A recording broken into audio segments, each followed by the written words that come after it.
Google Drive is a real file storage/sharing system launched by Google and usable via the web.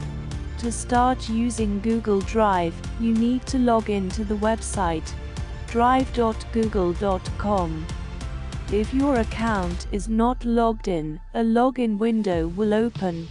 Once you have logged in, you will be taken to the main page of Google Drive. Google Drive provides its users with 15 GB of data storage for free. However, you have the possibility of logging in with more than one account on your computer to accumulate more GBs. Google Drive is very easy to use. To upload files to Google Drive, you have to click on the rounded button with a plus and the word New. And then you have to select the option Upload Files, and select the files from your computer that you want to put in Google Drive. Every file that you upload or open on the Google Document web application is automatically saved on your account.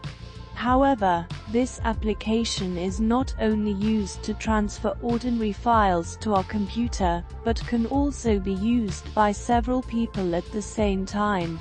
It can be done through the One Shared Drive function, paid option, or you can create a single folder where you can grant access to other Google accounts, free option. To create a shared folder, click on New and then select the folder option and finally right-click on the folder already created. Then choose the Share from List option. You will then see a screen where you can search for your email contacts and add them to the folder.